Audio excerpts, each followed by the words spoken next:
Welcome everybody. I'm very happy to welcome back onto the channel world-class trainer Kevin Barry. How's things, Kevin?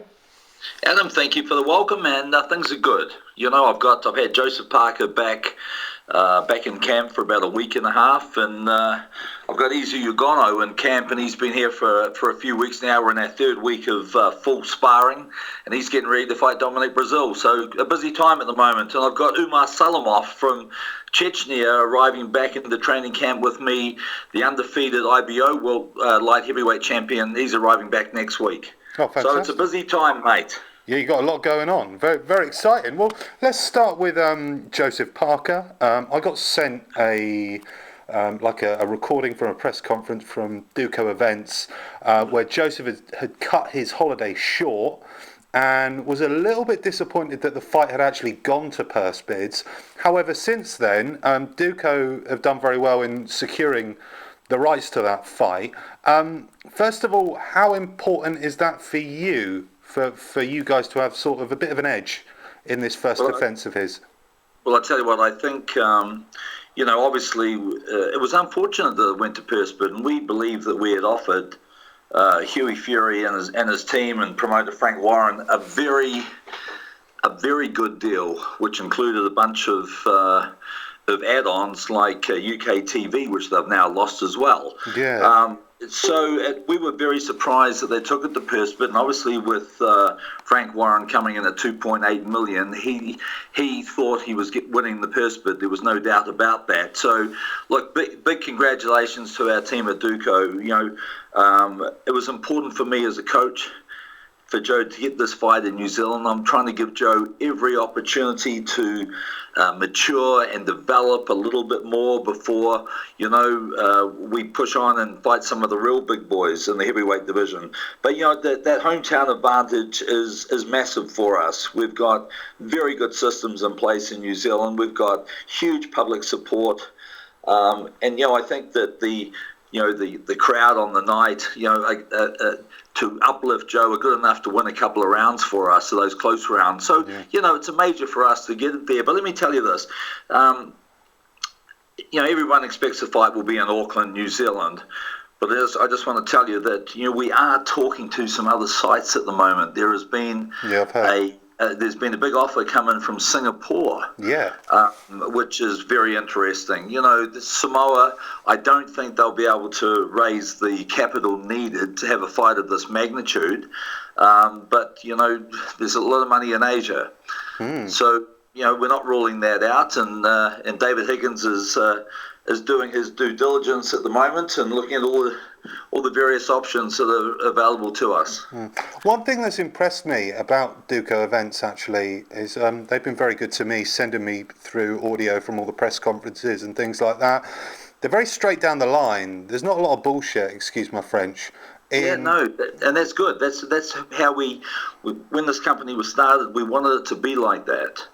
We wanted people to say, when we made a deal with somebody, that was a deal. We didn't want to be like a lot of other people in the game of boxing that has given boxing a black eye for years and years and years, with no morals, no credibility, a lot of underhand antics going on. We take care of everyone that we bring to New Zealand, and over the last 4 years, we've had 18 or 19 promotions with Joseph Parker down there, and everyone, to the person, has been given an outstanding time and have left New Zealand saying it was the greatest time they've ever had and the best they've ever been treated. And we do things like, we bring fighters down 2 weeks before the event.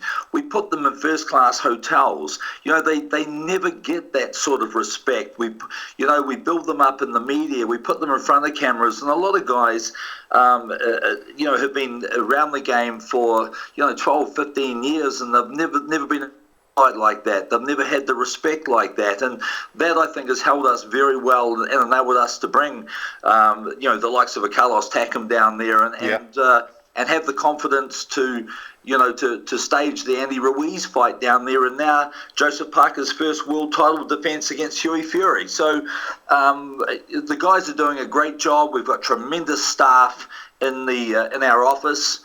And, I think the future is looking very good for us. You're probably aware that Duco have now got Manny Pacquiao coming to Australia to fight Jeff Horn. Well, this is a major deal. These boys, Dean Lonergan and David Higgins, are becoming big players in the South Pacific area. Well, I had Jeff Horn on the channel actually, and he was saying, Duco are probably, they are the promotional outfit in that area of the world. One thing I wanted to go back to, you were talking about the offer made to Hughie Fury. So I'm assuming that was an offer to do the fight in New Zealand. Yes. And that's sort of gone a bit wrong for them. Hughie Fury's come out very positive, despite the fact not getting the fight in Manchester. He seems well up for this. What do you make of Hughie Fury as a fighter? Well, look, for a start off, I think Hughie should be up for this fight. Like, we probably offered him 10 times more than he's ever been paid before. And if that's not motivation enough to be excited, I don't know what is. Now, look, here's a young man who has tremendous pedigree. He was the world under-18 champion. He's a very skillful big guy. He's got good hand speed. He's a young man who's getting better every time he steps into the ring. He's had those years of training in training camps with his cousin Tyson. Yeah. He's very well coached by his father Peter. And I've been watching Hughie for a while, and this is a fight that we are taking very, very seriously. This is a fight that I need to have a better training camp than the one I had against Andy Ruiz, which wasn't a good training camp for Joseph Parker. So we respect the skills that Hughie brings. He's got very good movement. He's elusive, and Joe's going to have to be at his best to defend against him. Yeah, I do rate Hughie Fury very highly. One thing I'd noticed about the New Zealand press, the press seem to be underestimating Hughie a little bit. Maybe due to he had some illnesses recently, but in terms of ability, I do think he could be one of the top heavyweights in the world. Am I misreading that from the New Zealand press or not? No, I'll tell you what. Over the last few years, we've worked very, very media down there, and they've worked to get up to speed. And I think because boxing is not one of the main sports in New Zealand, although I will say that right at the moment, Joseph Parker is probably the most well-known sporting star or superstar in the country of New Zealand. But because of the fact that it's a minority sport, we've had to work very, very hard with the media. They've also been very impatient. It's almost like, year one and year two, they wanted to see him fighting, the likes of Attack him, and they wanted to see him fight guys that he wasn't ready for at that time. So a big job for me has been to try and educate them in a little bit of patience and how you develop a young fighter. And let's remember, when Parker won the title, he was the fourth youngest heavyweight of all time. So gosh, if Hughie Fury can win the title and take it off Joe, he will jump up the ladder another couple of places.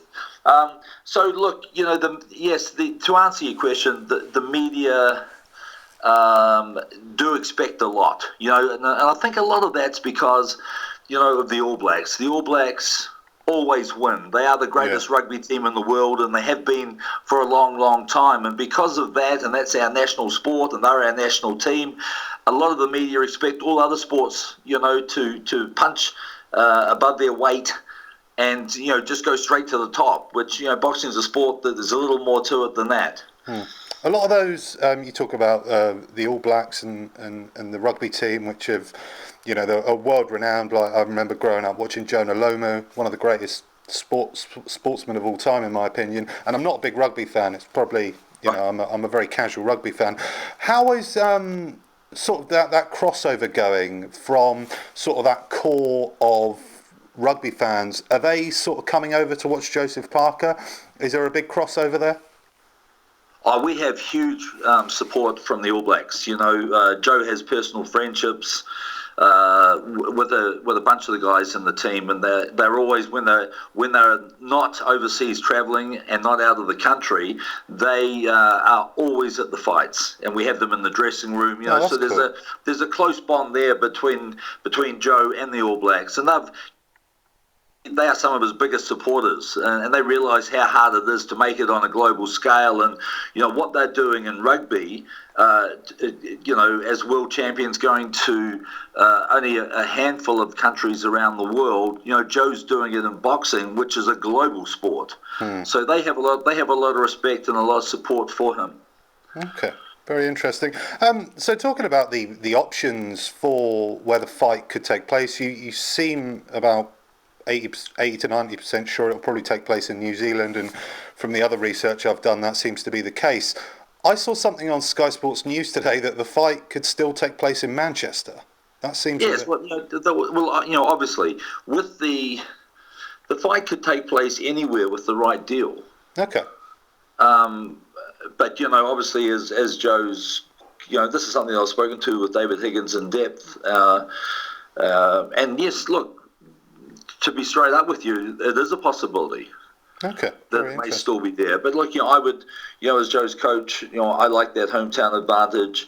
Whereas Dave Higgins and other members of our team, they're the guys crunching the numbers. Yeah. So the Singapore option, Singapore's got loads of money. Is that something that's quite, because it's not very far from New Zealand. Well, it's not that close, but you can it's far. Yeah, it's farther than where I live on this tiny island of Great Britain. It's a bit different to kind of work out the distances. But Singapore, is that doable? Do you think? Well, I tell you what, as you mentioned before, there's a lot of money there in Singapore, and if they put, they've had in recent years things that they've never thought they were going to have. Like Formula One is a really big deal there now, and we know the money that it takes to put on something like that. The UFC have been there in recent years, so we know Singapore is definitely a country that is not afraid to put its hands in the money jar. How if this fight was staged in New Zealand, sort of.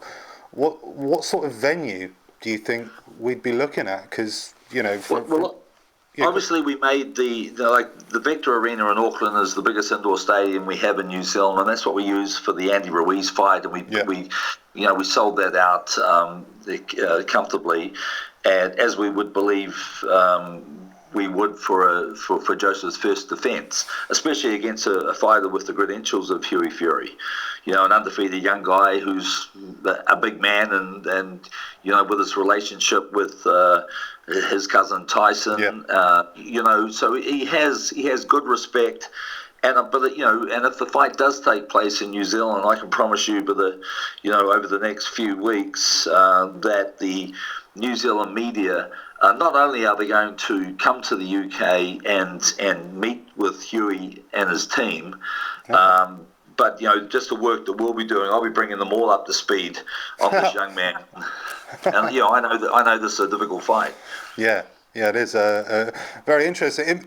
It must be in a way quite hard to prepare for someone like Hughie Fury, because you and I talking, we obviously know his ability, but we haven't necessarily seen that in the ring due to illnesses and things like that. So in terms of preparing, that must be quite tough for you.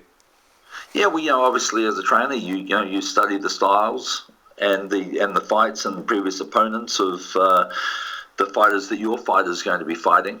And I'm well aware of the strengths of Hughie Fury's game, and I'm well aware of a few weaknesses in his game, just as I'm sure that they'll be doing the same due diligence work on Joseph Parker.